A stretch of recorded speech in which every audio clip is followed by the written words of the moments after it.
Hello দর্শক বন্ধুরা, আসসালামু আলাইকুম। কেমন আছেন সবাই? আজ 30শে জুলাই 2025। আজকের এই দিনটা আমাদের জন্য অনেক বিশেষ, কেননা আমরা 12 জনের একটি টিম যাচ্ছি শ্রীলঙ্কার রাজধানী কলম্বোর উদ্দেশ্যে। আমাদের ফ্লাইট আজ বিকাল 2:30 আর আমরা যাচ্ছি শ্রীলঙ্কান এয়ারলাইন্সে করে। তো সকাল সকাল ময়মনসিংহ থেকে রওনা দিয়ে ফ্লাইটের নির্ধারিত সময়ের 3 ঘন্টা আগেই আমরা ঢাকার হযরত শাহজালাল বিমানবন্দরে এসে পৌঁছালাম। টার্মিনাল 1-এর সামনে দাঁড়িয়ে মনে হলো এবার সত্যিই যাত্রা শুরু। এখন সময় চেক ইনের। আমরা সবাই শ্রীলঙ্কান এয়ারলাইন্সের কাউন্টারের লাইনে দাঁড়ালাম। স্টাফরা খুবই সহযোগিতাপূর্ণ ছিল। লাগেজ ওজন করা হলো। প্রতি যাত্রীর নির্দিষ্ট ওজন সীমা রয়েছে। আমরা সবাই আগেই জেনে নিয়েছিলাম কত কেজি অ্যালাউড।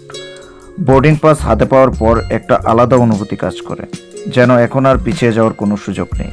সত্যি আমরা উড়াল দিতে যাচ্ছি। এরপর আমরা ইমিগ্রেশনের দিকে এগোলাম। পাসপোর্ট চেক, ভিসা যাচাই সবকিছু খুব সুন্দরভাবে সম্পন্ন হলো। অফিসার আমাদের সাধারণ কিছু প্রশ্ন করলেন। কোথায় যাচ্ছেন, কতদিন থাকবেন, রিটার্ন টিকিট আছে কি না। সব প্রশ্নের উত্তর দিয়ে স্ট্যাম্প পাওয়ার পর মনে হলো একটা বড় ধাপ শেষ। ইমিগ্রেশন শেষ করে আমরা ডিপার্চার লাউঞ্জে প্রবেশ করলাম। ভিতরে পরিবেশটা খুবই সুন্দর এবং পরিপাটি। ডিউটি ফ্রি শপ, বিভিন্ন ব্র্যান্ডের দোকান, খাবারের আউটলেট সব মিলিয়ে বেশ জমজমাট একটি পরিবেশ।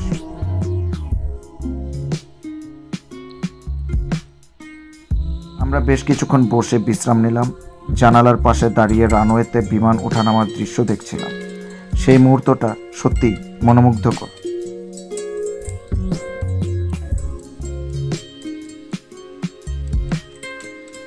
অবশেষে বোর্ডিংয়ের ঘোষণা এলো। আমাদের গ্রুপে যেন নতুন করে উত্তেজনা কাজ করতে শুরু করলো। ধীরে ধীরে আমরা বিমানের দিকে এগিয়ে গেলাম। অতঃপর বোর্ডিং পাস স্ক্যান করে আমরা বিমানে প্রবেশ করলাম।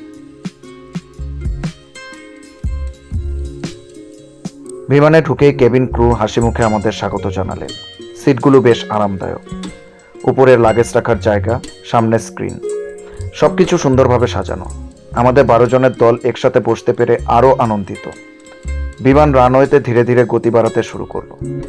তারপর এক সময় মাটি ছেড়ে আকাশে উঠে গেল।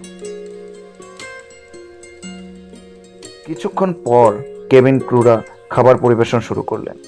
খাবার ছিল বেশ ভালো মানের, সাথে পানীয়ও দেয়া হলো। আকাশে উড়তে উড়তে শ্রীলঙ্কান এই ট্রেডিশনাল খাবারের স্বাদের ছোঁয়া ভ্রমণটা যেন আরও বিশেষ হয়ে উঠল। ফ্লাইট ডিউরেশন প্রায় 3 থেকে 3.5 ঘন্টা। এই সময়ের মধ্যে আমরা গল্প করেছি, ছবি তুলেছি, আকাশের অপূর্ব দৃশ্য উপভোগ করেছি, আর কানে হেডফোন লাগিয়ে মুভিও দেখেছি। জানালার বাইরে তাকালে মনে হচ্ছিল যেন আমরা অন্য এক জগতে আছি। নিচে মেঘ, উপরে সূর্যের আলো, অসাধারণ এক দৃশ্য।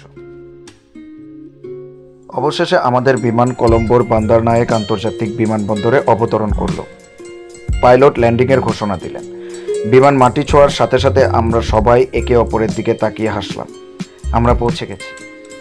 কলম্বোর এয়ারপোর্টের ইমিগ্রেশন প্রসেস ছিল সহজ ও সুসংগঠিত। এয়ারপোর্টটি পরিষ্কার, শান্ত এবং সুশৃঙ্খল। স্টাফদের আচরণ ছিল আন্তরিক ও সহায়ক।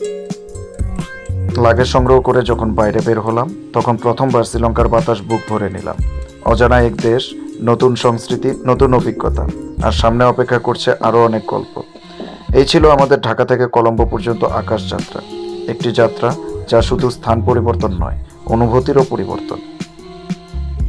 12 জনের এই গ্রুপ ট্রাভেল আমাদের জন্য ছিল এক অসাধারণ অভিজ্ঞতা। সামনে থাকছে ক্যান্ডি ও কলম্বো শহর ভ্রমণ, সমুদ্র, দর্শনীয় স্থান, সবকিছু মিলিয়ে নতুন নতুন ভিডিওটি যদি ভালো লাগে অবশ্যই লাইক, কমেন্ট এবং সাবস্ক্রাইব করে আমাদের পাশে থাকবেন। আবার দেখা হবে পরবর্তী কোনো ব্লগে। সে পর্যন্ত ভালো থাকুন। See you, bye by.